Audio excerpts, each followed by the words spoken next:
Welcome to another video from DIY Daily. Just put together a full step-by-step guide, just showing you how to replace the EGR valve on this 2015 Peugeot 308. It's the 1.6 HDI engine. Now you can use this same video if you're replacing the EGR valve on any of the other Peugeot or Citroen models that have got this same engine in it as well. It's in quite a few other brands as well, so it's a really common engine and quite a common issue with them as well. Now I'll just show you the reason that we're replacing the EGR on this one. It's got a fault logged in it in the engine ECU. Now you can clear the fault codes. It normally stays out for about a day and then it comes back on. But the engine warning light's just flickering on the dash. It's not always on, and sometimes the ESP light's flashing up as well. But you can see we've got the top-down diagnostic machine hooked up to it today. We've got a few fault codes in here. Some of them are completely different issues, not relating to anything to do with that. But if I just run you through, just see we've got some aircon faults in there in the BSI. But in this ESP module, we've got a couple of fault codes there. I'm not sure at the minute if these are relating to anything to do with the EGR. Basically, I'm going to try the EGR first and just see if it has any effect with these two codes, because I know we've definitely got an issue with the EGR. But if we go into the engine control module, you can see we've got three faults here. It's the same three faults that come back every time. We've got P0409, P12B4 and P0490. See, they're all relating to the EGR valve there. So just got to get under the bonnet now. I'll just show you the EGR valve quickly as well, and then we'll run you through everything a step at a time on how to replace it. Once we've replaced it, we'll clear all the codes, we'll give it a good run, and just let you know whether it's took out any of these other fault codes as well. So so just before we get started, just show you the EGR quickly. We've got a Peerberg unit. If you check the links in the description below, I'll put links to a new EGR where you can get them from. I'll also list all the tools and any torque settings like that as well. But as you can see, looking at the EGR, quite a straightforward unit. It's got a 2-bolt fitting on it and just the connector there. It's just got a little protective cap on it.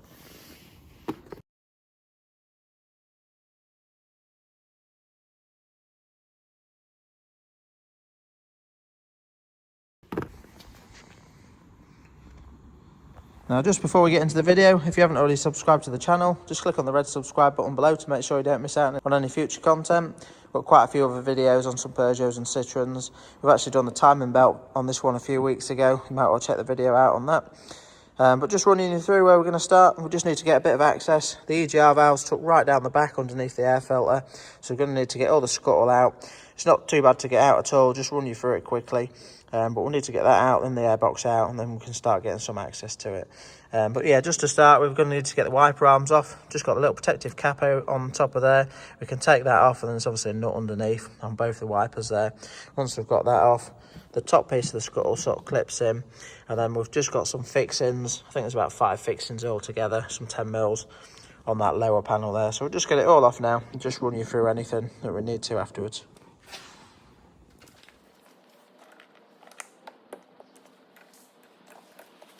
I'm just going to got a 16mm socket for the wiper blades.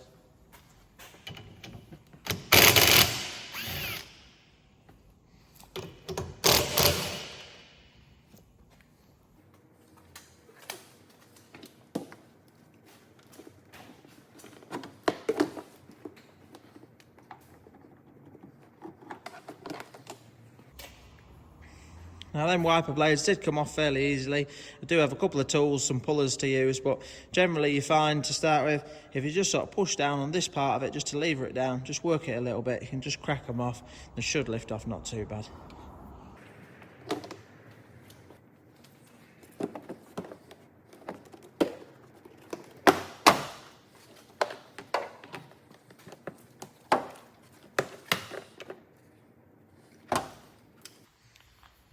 Right, so now the top scuttle's off, the next thing we're going to do, we've just got the brake fluid reservoir there, and just see we've got a couple of Torx screws either side of that, and you're just going to want a Torx 27 socket or screwdriver to get them off. But this top panel there, you just want 5 10mm bolts to undo, quite straightforward. One there, 3 along the back there, and then just another one along that side there. So we'll just get all them out of the way. With the reservoir, you can just simply undo it and just drop it down out of the way a little bit. We'll pull the top scuttle completely out of the way.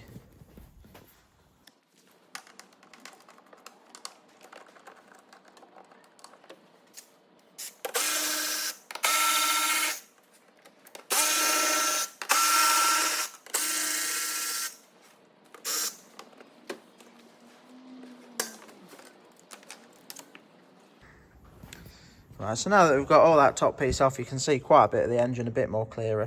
The next thing we're going to need to do after this is just get the airbox out of the way. Now, this is the main bit of the airbox there, but we're going to need to take this pipe off. So you've got the airflow meter there, so we're going to need to undo the connection there. But to get this pipe off, we've just got like a quick release connection there that you can sort of pull up and get off. And then just for where it connects to the turbo there, we've got a 10mm bolt to undo to get that out. We're going to need this lower pipe out.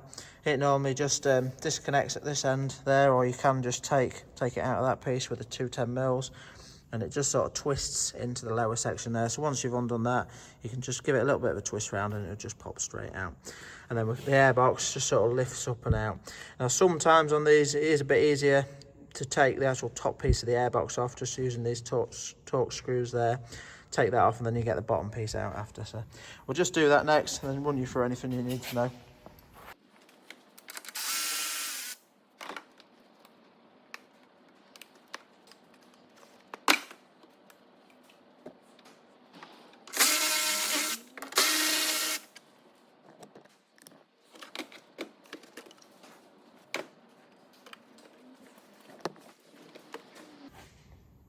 Right, so just took the top engine cover off there, just simply pops off on these two bungs there and just tucks in just on that little bracket there.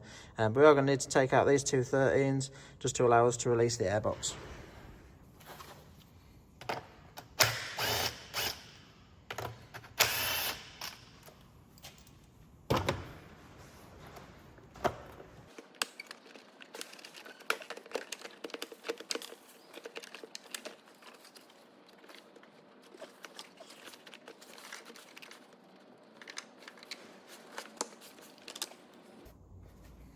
Right, so that's the airbox out. Now to get the airbox out, it just pops down on these two bits there, so you can just lift that up. But the back has just got a little piece there, so you sort of need to lift it up, just push it back to get that off the ball joint piece. Then you can pull it up. The only thing that restricts you is just on this little lug there, the heat shield, which is just at the back of the engine. You can just see that little open flap. That just hooks over the top of that as well. So you just need to, it's a little bit tight to get your hand in, but it's not too bad to do. And just pull it up and over and drop it over the top. And once you've done that, a little bit wiggling, you can just pull the airbox straight out. Now there is also a couple of pipes that were clipped into it that you can just pop out as well. Right, so now that the airbox is out, you can see the EGR valve nice and clearly right in front of you, nice and easy to access. Now these later ones are a little bit easier to fit than the earlier ones. They just literally bolt straight in, whereas some of the earlier ones had the pipe with a bit of a clip that was sometimes a bit awkward to get on them as well. But at this stage now, you can just see we've got a couple of Torx bolts just holding them on. You've got a Torx 30 socket to get them off. And then we've got a connector there, same as the other Citroen Peugeot connector. Basically, you just need to flick that little orange tab backwards, and you can simply get in at the back of that one and just flick it up, and it'll just pop straight off. So we'll just get them undone now and get the EGR valve out.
Right, so we've got the EGR valve out there.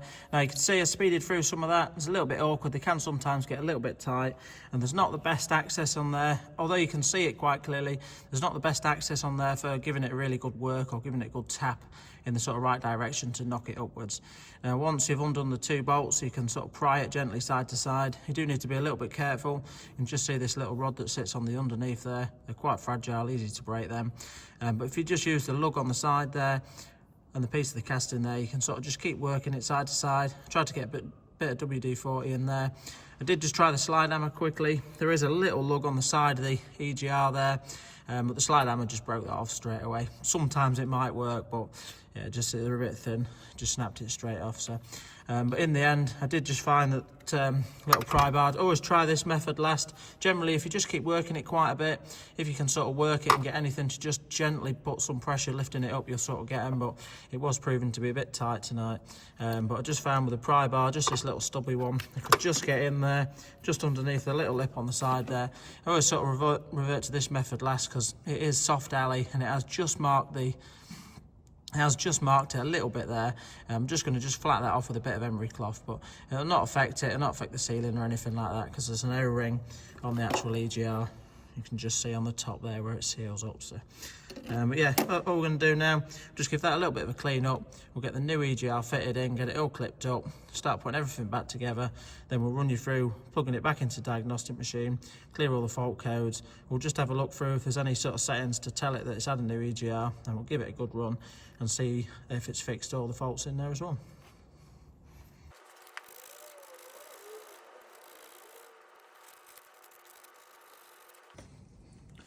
Right, it's ready to fit the EGR valve now. I haven't got a torque setting. If I do find a torque setting, I'll list it in the description below. But these bolts, they're quite small. They don't need to be silly tight or anything. Just a bit more than a light nip's perfectly fine for them. So we'll just get that all fitted in, connected back up. And you can just see the new EGR comes with a new O-ring as well.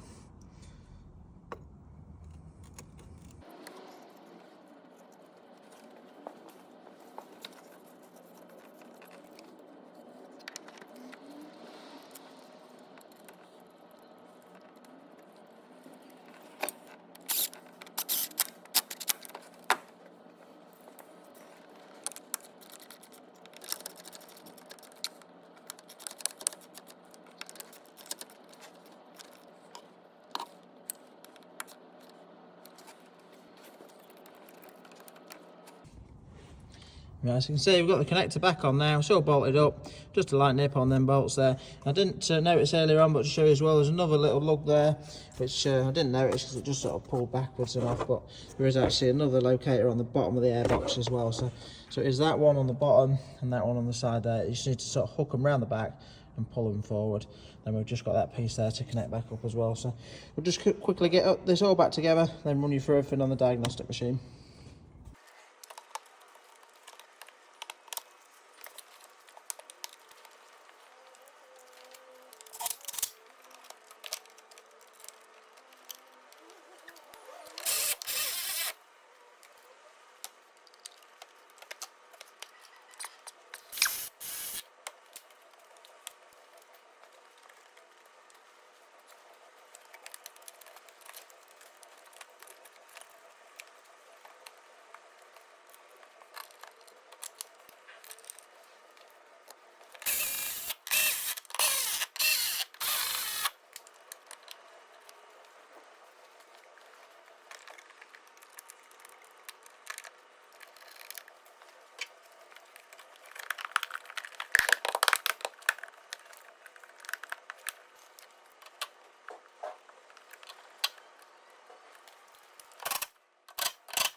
Right, so everything's back together there.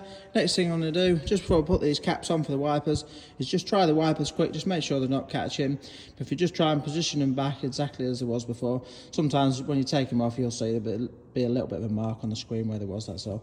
But we'll just try them quickly on all speeds. As long as we're happy with that, we'll put the caps back on it and then get back in the car and just clear all them fault codes.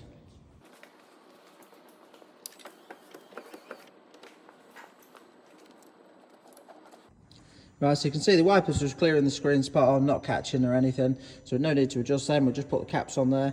Next thing we're going to do is just get the top-down machine hooked back up to it, and just have a look through on the functions, see if there's any settings to tell it that it's had a new EGR. We'll clear all them fault codes, give it a good run, and let you know the outcome.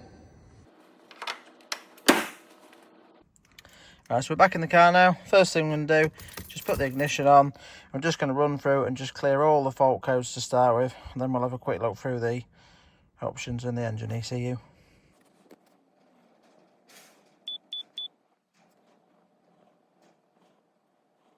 Right, so you can just see we've cleared everything there. We've got one permanent fault code left in there, which is just something in the instrument cluster, so we're not too worried about that one. But if we just have a look at the engine control module now.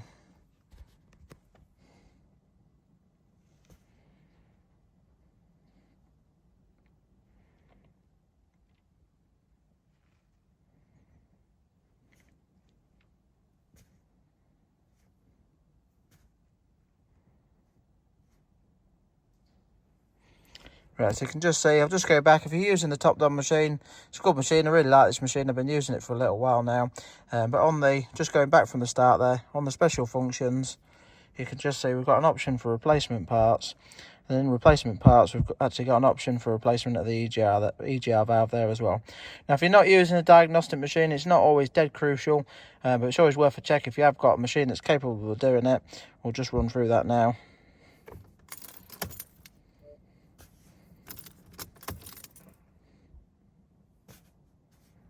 You can just see program done. Really straightforward. It's always worth doing that. Just to check, just before I give it a road test as well, just going to strike it up quickly. Just make sure I've got no engine warning lights on the dash. The engine light's off. This one's actually got the service light on. So some of these Peugeots do actually flash the service light for like an engine fault. I'll just show you quickly. This one's actually on -50, so it is in need of a service as well.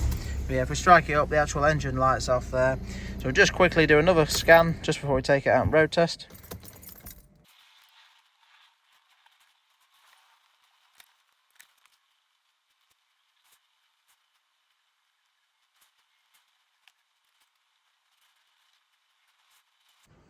Alright, so just sped through some of that. You can see it's quite a lengthy process on these Peugeots. There's a lot of different ECUs to scan. But simply, just with it quickly running, we've still got the fault in there in the instrument cluster module. But we have got two fault codes come back in the BSI there, which you can see the aircon fault that we had. So not too worried about them again. But still, the engine ECU and the ESP, ABS ECU there is clear at the minute as well. You can see it's green, which basically means there's no faults in there. So now we'll give it a decent run. And because this fault was a little bit intermittent, it used to take about 5-6 miles to come on. I'm just going to give it a decent run, probably going to do about 10 miles on it. So we've got 65707 on there. So yeah, probably try and do about 10 miles, and I'll just give it another scan, just make sure obviously that no lights have come on in the meantime as well. We'll just give it a final scan and just let you know the definite outcome, and hopefully that's fixed all the fault codes out the engine control module, and hopefully it might have had some sort of reference to do with the faults in the ESP there as well. So but yeah, we'll just give it a quick run now and let you know the outcome. Right, so we've just done a decent road test. We've actually done, I think it's 11 miles. It's drove absolutely spot on. We've had no warning lights on at all. Now, I did actually, just for the video, just to show that the service light wasn't out to do with it as well, I did actually just reset the service light. It's a really straightforward procedure on these. It's just holding that button with the ignition off, turn the ignition on, keep it held down, and it counts down from 10, just resets that. I just wanted to do it just to prove that the service light wasn't coming on with us as well. We've just done a full code scan, and the only codes that were left in it, we've got that one in the instrument cluster module, still got that code, the codes in the BSI, which is the aircon one, and that other one. But the engine control module and the ESP one there is all still nice and clear. So it looks like that sort of fault, not always that you get brake faults relating to sort of engine control module faults, but it was a communication fault in there, and it just sometimes you do get it. So it might not definitely be that, but it looks like it has done. You say the fault was always coming back on in about 5 or 6 miles, so hopefully that's all tied together. But yeah, we've done 11 miles now, so spot on. Fault codes are all clear in the engine control module, so the EGR has definitely fixed it. But yeah, quite a common issue on these models. A shame they're quite expensive for a decent brand one. But it's always worth fitting a decent brand one rather than some of the cheaper brand ones out there. You don't want to be fitting it twice. So, but yeah, I hope the video helped. If it did, give it a quick thumbs up and subscribe to the channel. Don't forget to check out some of the other content, and if you want to check out a new valve or any of the tools used, just check the description below, and there's some links in there as well. But yeah, thanks for watching, and we'll see you next time.